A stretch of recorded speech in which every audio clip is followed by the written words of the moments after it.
Bueno, ya estamos aquí con la presencia del economista Luis Palma Cané para analizar la compleja situación de Brasil que dio un giro esta semana. ¿Qué tal? ¿Cómo andas, Luis? ¿Qué tal? ¿Cómo están? Gracias por venir. Por favor, un gusto. Bueno, y como hemos analizado también el miércoles, esta semana el PMDB, el partido, el principal socio del Partido de los Trabajadores, del partido, de la coalición gobernante hoy en Brasil, se alejó de esta coalición como consecuencia del escándalo de corrupción que sacude al país y dejó a la presidenta en una situación realmente comprometida, ¿no? Al borde justamente del juicio político.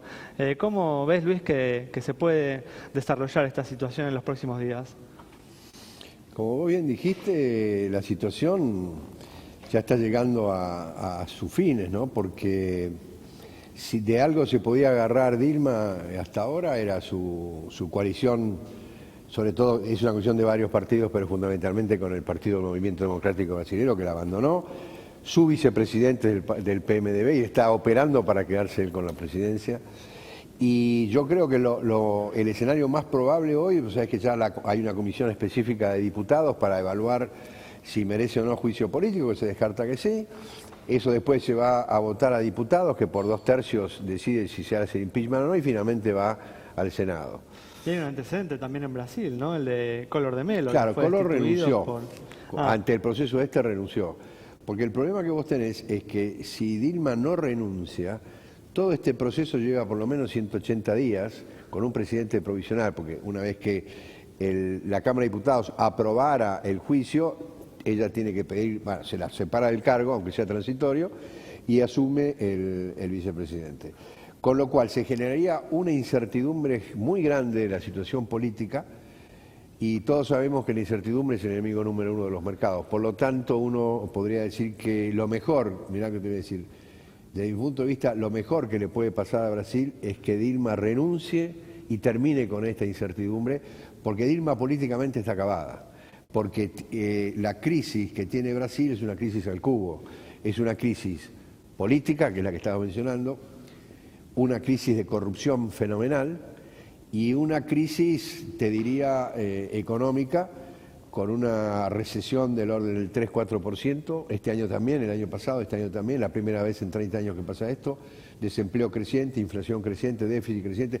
No se puede manejar una situación económica así, con una inestabilidad política como la que está. Pero se dio, Luis, un hecho curioso, ¿no? En estas últimas semanas, ¿no? Que mientras la situación, ¿no? de Dilma Rousseff se fue complicando cada vez más, los operadores económicos de Brasil comenzaron a volcar su dinero en Brasil, ¿no? Con un aumento en el precio de la moneda brasileña, con un aumento en los valores de las acciones.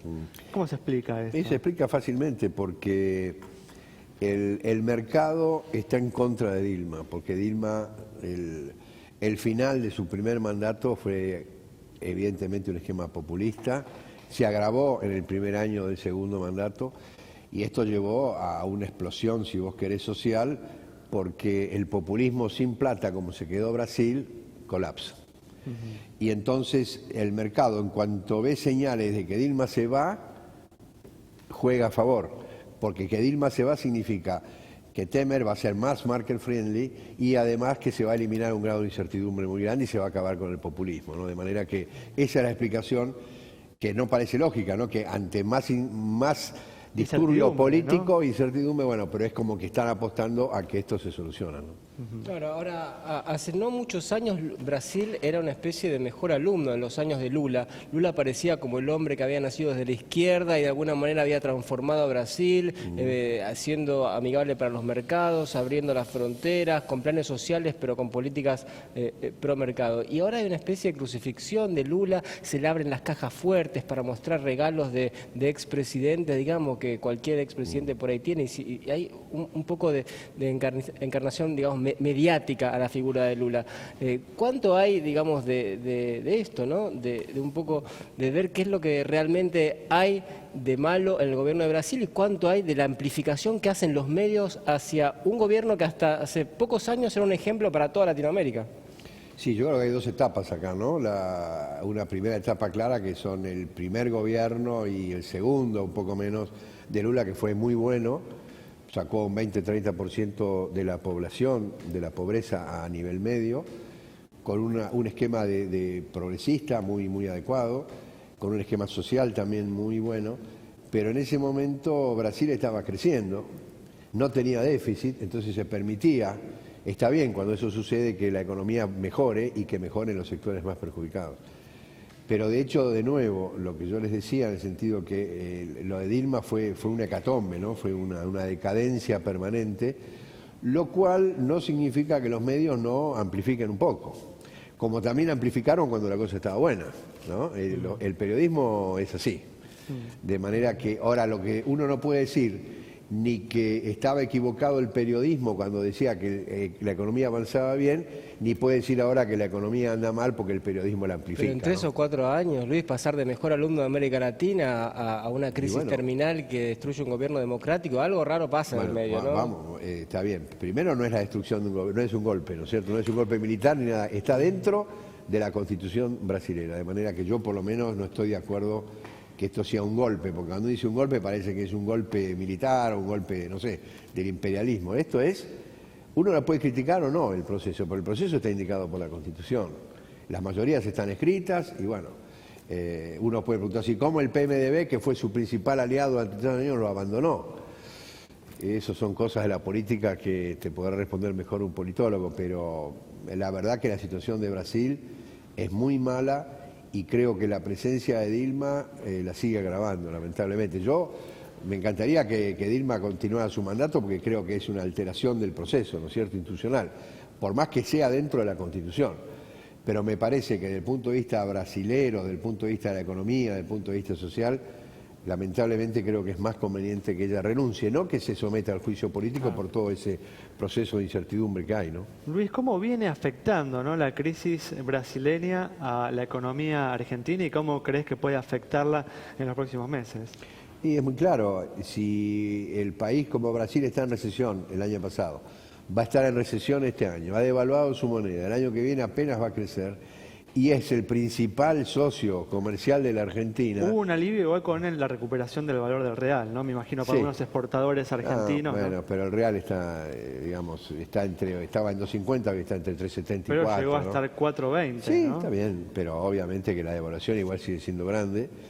Le resta, con menos mal que la Argentina tuvo el 50% de ajuste del tipo cambiario también, pero yo creo que más allá del tipo de cambio, la recesión te pega fuerte, ¿no? O sea, te va a demandar evidentemente menos productos de la Argentina, te va a caer las exportaciones de tu principal país, del cual le dirigís estas exportaciones, y además te cae por 2 factores. Primero, porque la recesión te implica una caída de la demanda. Tal cual. Y segundo, porque te guste o no te guste, cuando se devaluó casi un 70% para el brasilero, que piensa en reales, no piensa en dólares, resulta que el vaso hoy le cuesta importarlo de la Argentina, en reales un 70% más.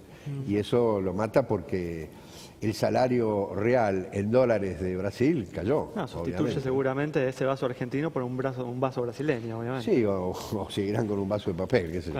Pero bueno, a mí lo que me importa es que no, en el ejemplo, que no te sigue exportando y entonces... Cambiando un poquito de tema, Luis, el tema de los holdouts, ¿no? ¿Pensás que hay mercado para que la Argentina emita 12.000, 15.000 millones de dólares en bonos? ¿Hay esa demanda, digamos, de títulos de Argentina? Yo no sé cuál es la demanda, ni nadie la sabe. Primera observación es que siempre hay mercado. Todo depende del precio, ¿no? Cantidad y precio. Si yo elevo la cantidad, el precio sube.